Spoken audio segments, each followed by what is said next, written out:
What's up mga kausi, panibagong araw ulit tayo ngayon at panibagong vlog. Yan, at ngayon ay araw ng Lunes. Yan, ito yung kaganapan ngayon dito uli sa tabing dagat. At wala naman tayong ibang ma-vlog kundi tungkol dito sa nangyayari dito sa tabing dagat dito sa Bukana. So yan, at chocolate na uli yung dagat, oh. At ito na yung nagawa sa kubo. Ito, yan, oh. Mataas na yung asinta. Yan. Yung last na patong na yun. Tapos ito, meron pang isa. Itong kabila. Tapos yun, hindi na natuloy kasi nabot na ng ulan. Yan, ang sunod dyan ay ano na, biga na. Bibiga na ng paikot. Tapos ito yung mga tinanggal dyan sa kubo. Mga nakatambak pa rin. At pag natapos na itong project, saka natin lilinisin yan. Yan yung mga bangka ay matataas na uli yung bara. At gawa ng lakas ng bagyo ay balitang balita. At pero dito naman sa Bukana ay ito lang yung ano, dito sa Nasugbu ay ano pa lang, medyo normal pa yung panahon. Hindi gaya doon sa mga parting norte na talagang ano na, bahaan na. Yung mga nakikita ko sa Facebook ay mga puro baha na, lalo na yung Metro Manila. So dito naman ay okay pa naman yung panahon. At paambon-ambon lang, hindi naman nalakas ng masyado ang ulan. Ang medyo malakas lang ay ang hangin. Ito yung ano, ito yung dagat. Payong tayo dahil lakas yung ambon.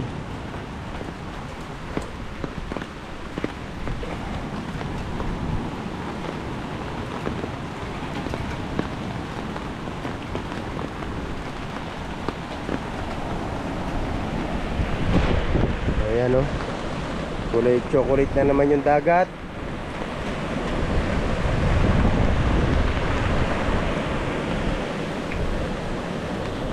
Marami na namang ano, basura yan, sigurado.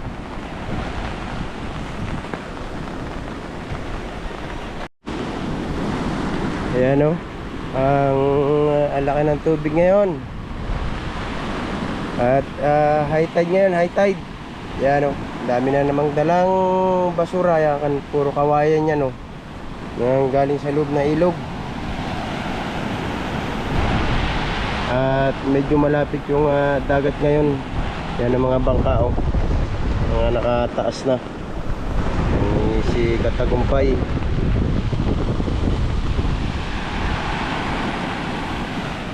Oh, meron pa rin bangka na laot, oh. Tapang, ah. Ayun, oh. Hindi, yan ay ano, itatawid lang nila yan. Dadali niya sa ibang lugar kasi sureball na yan. Pag tapos ng bagyo na yan ay kasunod niya ni alo na. So tatawid niyan sa ibang lugar. Doon nila dadalhin yan para pagkalma, makapaghanap buhay. Kasi kung dito sa Bukana titigil yung bangka, paglakihan ng alon walang makakalaot.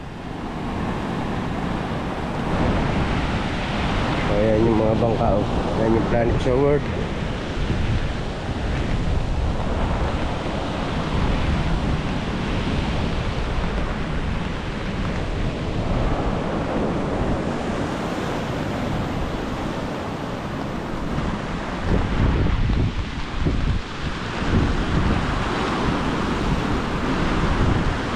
Ito yung bangka ko, Katagumpay. Tapos yung kay Kamedal andun. Yung kay Kamedal ay safe na safe yun. Andun sa anuhan na, kaduluhan, you know. Nandun na sa pinakaloob. Yan ang kay Kamedal na bangka, oh. Yung kulay green na yan.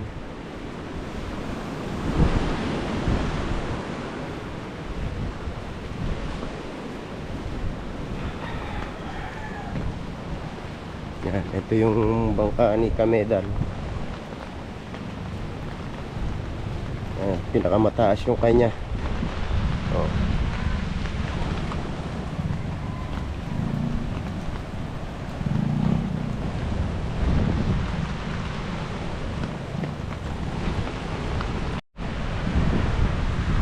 So yun, what's up guys? It's your girl Kapakpak, and for today's vlog, vlog takeover tayo. Nandito ulit tayo sa pinapagawa natin dito sa dagat, sa tabing dagat. And ay, nakauwi na ulit ako ng Bukana.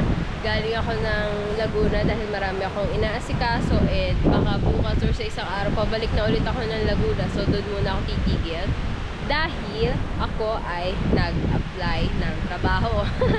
Dahil walang ginagawa dito sa Bukana, so na-board, so nag-apply tayo ng trabaho. And ito yung update dito sa pinapagawa natin ngayon. So ayan, na asintahan na yung paikot niyan.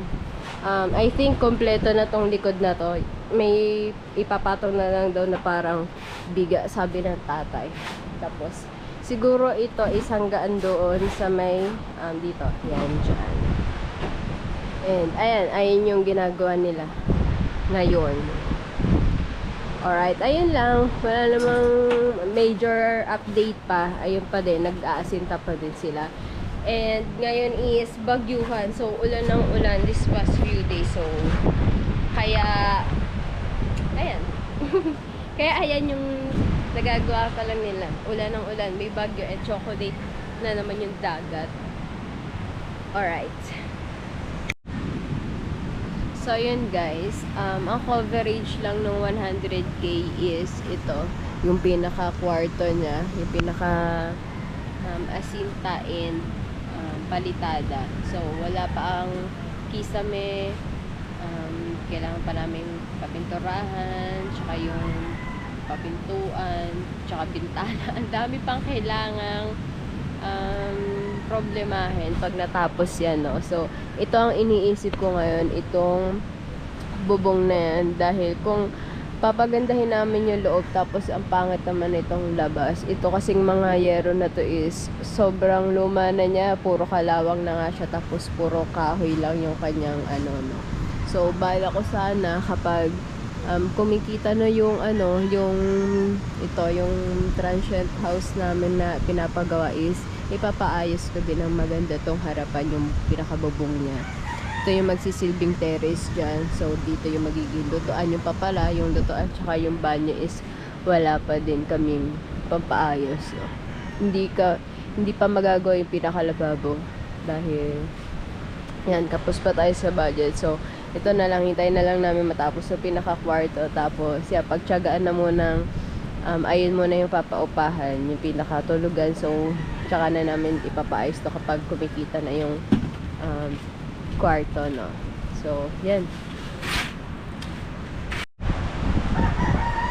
Yan na mga kosi, at kinukumpleto na nila yung itaas. Ayan, no? Bali ito, tigigisang na lang, itong side na ito na lang ang tigigisang patong para bukas ay makapagforma na sila ng dyan, pang biga.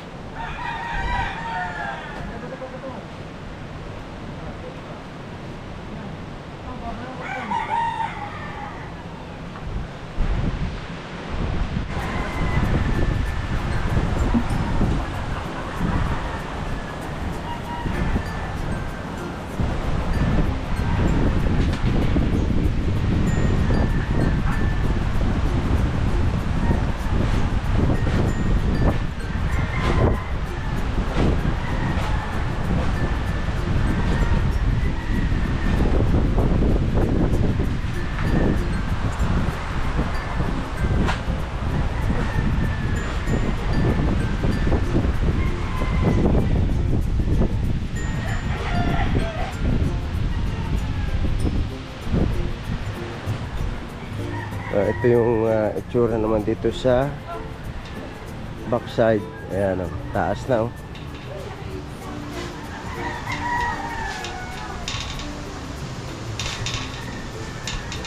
Tapos dito yung halos dikit na yung bubong na rin yung cottage ni Japper Sniper.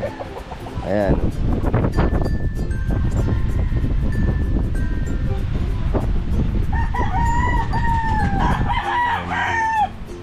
Pero ito palitada to, papapalitadahan yan. Yung paikot na yan. Tapos yung loob palitada din, pero yung loob ano yung finish, pipinisin yun. Hindi kaya dito, itong labas wrap lang ito eh.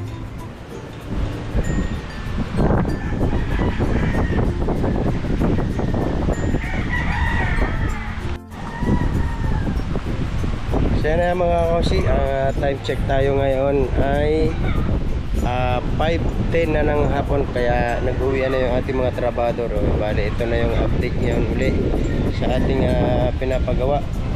Ayan, at nakompleto na nila yung pader, yung hollow block, tapos na nilang asintahan ko. At kailangan natin yung muko. At ayan na kompleto na.